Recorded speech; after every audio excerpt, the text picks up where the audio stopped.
திரு சுவாமிநாதன் இணைந்திருக்கிறார். எப்படி பார்க்கறீங்க பீகார்ல இருக்கக்கூடிய சூழலை? தேசிய ஜனநாயக கூட்டணி முதல்வர் வேட்பாளரை உறுதி செய்யல, இந்தியா கூட்டணி தொகுதி பங்கீட்டையே இறுதி செய்யல. எப்படி பார்க்கறீங்க திரு சுவாமிநாதன்? முதற்கட்ட கருத்து. இல்ல, நிச்சயமா பீகார் தேர்தல் தமிழக அரசியலுக்கும் ஒரு பாதையை அவங்க பாஜக என்ன நிலைப்பாடு எடுக்க போறாங்க, காங்கிரஸ் கட்சி என்ன வகையான செயல்பாடுகளை செய்ய போறாங்க என்பதை நமக்கு ஒரு காட்டக்கூடிய கண்ணாடி அப்படின்னே பார்க்கலாம். இருந்தாலும் பீகார் தேர்தலோட நம்ம தமிழக தேர்தல அந்த நிதிஷ்குமார் விவகாரத்துல பொருத்தி பார்க்க முடியுமா அப்படிங்கிறதுல ஒரு சின்ன ஐயப்பாடு இருக்கு. காரணம் என்னன்னா, நிதிஷ்குமார் அவர்களுடைய கட்சி தொடர்ச்சியா பாத்தீங்கன்னா பலவீனங்களை சந்திச்சு வருது. கிட்டத்தட்ட 2010 ஆண்டுல 115 தொகுதியில ஜெயிச்சிருந்தார் 2010 சட்டமன்ற தேர்தல. அப்ப அந்த கட்சி எடுத்த வாக்கு சதவீதம்ங்கிறது 22.72%. 2015 அதே நிதிஷ்குமார் அவர்கள் 16.80% ஓட்டு எடுக்கிறாங்க. அப்ப காங்கிரஸ் கூட்டணியிலையும் இருந்தாரு, ராஷ்டிரிய ஜனதா தளம்னா அவங்களோட இருந்துச்சு. 16.80% எடுத்தாரு, 71 சீட்டு தான் எடுக்கிறாங்க. அதாவது 10க்கும் 15க்கும் இடையிலே 115 சீட்ல இருந்து அவர் 71 சீட்டுக்கு வந்துட்டார். அதே 2020 பாத்தீங்கன்னா 43 சீட்டு தான் ஜெயிக்கிறாரு. பாஜக பாத்தீங்கன்னா 74 சீட்டு ஜெயிக்கிறாங்க. ஐக்கிய ஜனதா தளத்தோட ஓட்டு பெர்சன்டேஜ், அதாவது அவங்க வாக்கு சதவீதம்ங்கிறது 15.40 தான் 2020. ஆனா பாஜகவோட வாக்கு சதவீதம் அப்பவே 19.50. கிட்டத்தட்ட இவங்களோட ஒரு 4% பாஜக 2020 தேர்தலையே கூடுதலா எடுத்திருந்தாங்க. சோ அந்த கட்சி தொடர்ந்து தேய்மானத்தை சந்திச்சுட்டு வந்திருக்கு. கிட்டத்தட்ட எந்த அளவு தேய்மானம் இருந்தாலும் நிதிஷ்குமார் அவர்கள் தான் முதல்வராக இருந்தார். அது அவருடைய ஒரு வெற்றி. அந்த வெற்றியா நம்ம பார்க்கலாம். ஆனா இதை நம்ம தமிழக அரசியல் சூழலுக்கு பொருத்த முடியுமானா, அதிமுக இப்ப தொடர்ந்து பலவீனத்தை சந்தித்திருந்தாலும் கூட பாஜகவுக்கு மேலதான் இந்த நொடியிலையும் இருக்காங்க.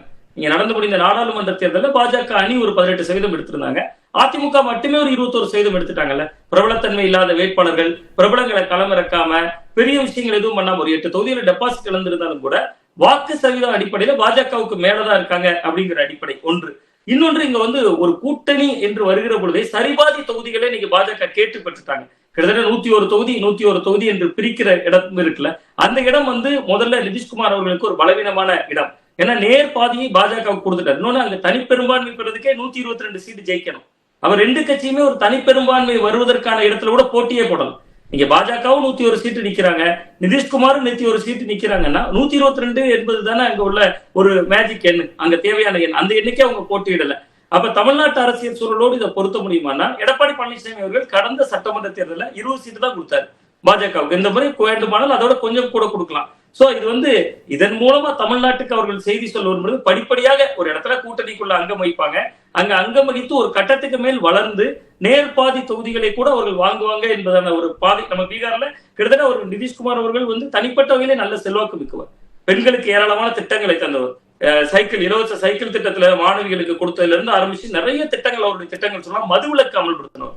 இன்னைக்கு இந்தியாவில மதுவிலக்கு பீகார்ல 2016 ஆண்டுலயே நிதிஷ்குமார் அவருடைய ஆட்சி காலத்தில் கூட, அதனால பெண்கள் ஓட்டு இயல்பாகவே அவருக்கு ரொம்ப அதிகம். அப்படியெல்லாம் இருந்த ஒரு கட்சி தொடர்ந்து தேய்மானத்தை சந்திக்கிறது. ரொம்ப துயரமான ஒரு விஷயம் என்னன்னா, பீகார் தேர்தல் களத்துல நிதிஷ்குமார் அவர்கள் அறிவித்திருக்கக்கூடிய வேட்பாளர்கள்ல ஒருவர் கூட இஸ்லாமியர் இல்ல. அப்ப இது இயல்பாகவே அவர்கள் ஒரு பாஜகவோடு அணி சேர்ந்து அந்த சிறுபான்மையினருக்கு எதிரான ஓட்டுகள் எல்லாம் இப்ப காங்கிரஸ் அந்த பக்கமா போறதுக்கான ஒரு சூழலும் இன்னைக்கு எழுந்திருக்கு. இன்னொன்று, இப்ப நீங்க சொல்ற மாதிரி சிறுபான்மையினருக்கு இல்லனா சிறுபான்மையினருடைய வாக்குகளை அறுவடை செய்யக்கூடிய அளவுக்கான வலுவான கூட்டணியாக இந்தியா கூட்டணி இருக்கா பீகார்ல? இல்ல, அதுதான் அந்த இந்தியா கூட்டணிக்குள்ளேயும் பல சிக்கல்கள். இன்னைக்கு நீங்க பாத்தீங்கன்னா, முதல் கட்ட வேட்பாளர்கள் அவர்கள் அறிவித்த பொழுதே 7 தொகுதிகளுக்கு ஏதோ 2 பேருமே வேட்பாளர்கள் வச்சிருக்காங்க. இது ரொம்ப ஒரு தேசிய ஜனநாயக கூட்டணி என்னதான் இருந்தாலும் அவர்கள் ஒரு கட்சியின் மீது ஆதிக்கம் செலுத்தினாலும் நேர்பாதி அளவுக்கு வளர்ந்து விட்டாலும் கூட அவர்களுக்கு இருக்கக்கூடிய அந்த ஒரு தேர்தல் அணுகுமுறை என்பது கூட இவ்வளவு தேர்தல் தோல்விகளை சந்தித்த பின்னும் காங்கிரஸ் கட்சிக்கோ அங்க இருக்கக்கூடிய ராஷ்டிரிய ஜனதா தளத்திற்கோ இன்னுமே ஏற்படல என்பது ஒரு துயரமான ஒரு விஷயம். அவர்கள் ஒரே தொகுதிக்கு கிட்டத்தட்ட ஒரே வேட்பாளர்கள் 7 தொகுதிகள்ல இந்த கட்சி வேட்பாளர் வச்சிருக்காங்க, அந்த கட்சி வேட்பாளர் வச்சிருக்காங்க. எளிதா உட்கார்ந்து செட்டில் பண்ணுவோங்கிறாங்க. கீழே தொண்டர்கள் ரொம்ப குழம்புறாங்க. இதை விட முக்கியமான விஷயம் என்னன்னா, அங்க பீகார் காங்கிரஸ் கட்சியினுடைய மாநில தலைவர் ராஜேஷ்குமார் அவரும் அங்க இருக்கக்கூடிய சட்டமன்ற காங்கிரஸ் குழு தலைவர் இவங்க எல்லாம் சேர்ந்து பேச்சுவார்த்தையெல்லாம் நடத்திட்டு வருகிற பொழுது அவர்களுடைய வாகனத்தை தொண்டர்கள் சேர்ந்து முற்றுகை பண்றாங்க. இப்படி ஒரு தேர்தல் களம் என்பது அங்க ஒரு மிக மோசமான சூழலை அந்த காங்கிரஸ் கட்சிக்கு அங்க ஏற்படுத்தி இருக்கு. பட் இதையெல்லாம் தாண்டி காங்கிரஸ் ஒரு பிடிவாதமா இருக்காங்க. அந்த பிடிவாதம் நம்ம தமிழ்நாட்டுல செய்வாங்கன்னா, விஜய் என்கிற ஒரு வாசல் இருக்கிறதுனால கூடுதல் தொகுதிகள் கேட்பாங்க, அவ்வளவுதான் அவர்களால் செய்ய முடியும். பட் திமுகவும் அதை கொடுக்க வேண்டிய இடம் நோக்கிதான் நகரும் இந்த தேர்தல் அப்படின்னு தான் நான் பாக்குறேன். ஏன்னா நீங்க கரூர் சம்பவத்திற்கு பின்பே நீங்க பாத்தீங்கன்னா, அந்த கரூர் துயர நிகழ்வுக்கு ராகுல் காந்தி அவர்களுக்கு அலைபேசியில் அழைத்து பேசியிருந்தார் விஜய் கிட்ட. விஜய் உறுதிப்படுத்தி இருந்தார்ல அவங்க கட்சி நிர்வாகிகள்கிட்ட பேசுகிற பொழுது. அப்ப ஏதோ ஒரு வகையில காங்கிரஸ் கட்சிக்கு ஒரு கனவு இருக்கு, நம்ம வந்து அமைச்சரவையில் இடம்பெறணும் என்பதெல்லாம் இல்ல. தமிழ்நாட்டை பொறுத்தவரை அவர்களுக்கு கூடுதல் சீட் வேணும், அதற்கு அவர்கள் கூடுதலா ஒரு கோஷத்தை வச்சுக்கிறாங்க, ஆட்சியில் பங்கு தரணும் அப்படிலாம் நிச்சயமா இருக்காது. ஏன்னா அவர்கள் கடந்த கால வரலாறு இருக்கு. கிட்டத்தட்ட 1967க்கு முன்பு தமிழ்நாட்டை ஆண்டிருக்காங்க. இப்ப கடந்த 2011 இருந்தே அவர்கள் வந்து ஒவ்வொரு முறையும் 63 தொகுதி 45 தொகுதி போட்டியிட்டு வந்தவர்கள். அந்த மரபு குறைந்து வருகிற பொழுது வேட்பாளர்களை திருப்திப்படுத்தணும், முதல்ல இந்த கட்சிக்கு ஒரு கூடுதல் தொகுதிகளில் போட்டியிடணுங்கிற ஒரு எண்ணத்தை நோக்கி நகர்றாங்க. அதனால நிச்சயமா விஜய் ஒரு ஆப்ஷனாக பயன்படுத்தி தமிழ்நாட்டிலையும் காங்கிரஸ் கட்சி கொஞ்சம் பிடிவாதமா இருக்கிறதுக்கான ஒரு வாய்ப்பு இருக்கிறதா தான் நான் பாக்குறேன். பீகார் நமக்கு அதை தான் இதுல காட்டுறதாவும் நான் புரிஞ்சுக்கிறேன். இப்ப இந்த தொகுதி பங்கீடு இறுதி செய்யாம அது இழுபறி நீடித்துக் கொண்டே இருப்பது யாருக்கு பின்னடைவாக அமைய போகுது?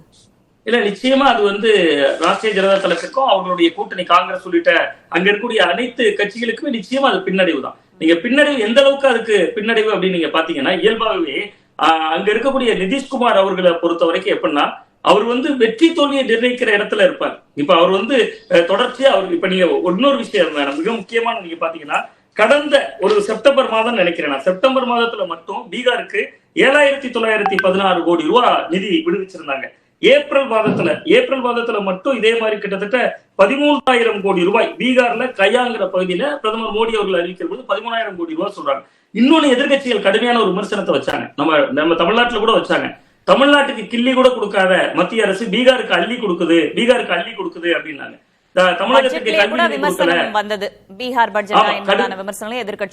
பீகார் மாநிலத்திற்கான பட்ஜெட்டான்னு கூட கேட்டாங்க. அப்ப இதெல்லாம் தேர்தலில் எதிரொலிக்கிறாங்க. அப்ப இது எல்லாமே நீங்க கிட்டத்தட்ட ஒரு 13,000 கோடி ரூபாயை கையால அப்படிங்கக்கூடிய பகுதியில் நடந்த விழால பிரதமர் மோடி அவர்கள் அறிவிச்சுட்டு போறாரு. இன்னொன்று, தேர்தலுக்கு சில தினங்களுக்கு முன்பு, தேர்தல் தேதி அறிவிப்பதற்கு சில தினங்களுக்கு முன்பு இவர் நிதிஷ்குமார் சில திட்டங்கள் அறிவிக்கிறார். பெண்கள் தொழில் தொடங்குறதுக்கு 10,000 ரூபாய், வேலைவாய்ப்பற்ற இளைஞர்களுக்கு மாதந்தோறும் உதவித்தொகை, முதியோர் உதவித்தொகையை உயர்த்தி கூட்டி இருக்காங்க, விதவைகள் உதவித்தொகை, கைம்பெண் உதவித்தொகையை கூட்டி வழங்குறது, இந்த மாதிரியான விஷயங்கள் எல்லாம் அமல்படுத்தியிருக்காரு. ஒரு தேர்தல் தேதி அறிவிப்பதற்கு சில மணி நேரங்களுக்கு முன்பாகவும் சில தினங்களுக்கு முன்பாகவும் நிறைய ஸ்கீம்ஸ் கொடுத்திருக்காரு. அப்ப இந்த திட்டங்களுக்கு ஒரு ஓட்டு இருக்குல்ல. அப்ப காங்கிரஸோ அங்க இருக்கக்கூடிய தேஜஸ்வி யாதவ் அவர்களோ அவர்கள் கூட்டணி கட்சிகளோ அங்க இருக்கக்கூடிய இடதுசாரிகளோ இன்னமுமே வலுவான ஒரு அணியா அவர்கள் வந்து கட்டமைக்காம இன்னமுமே தொகுதி சீட்டு பேரத்துல ஒரு குழப்பமான சூழல் நிலவுறது தேசிய ஜனநாயக கூட்டணிக்கு ஒரு சாதகமான போக்கு அது ஏற்படுத்தலாம். இந்தியா கூட்டணியில யார் விட்டு கொடுக்கணும் திரு சுவாமிநாதன்?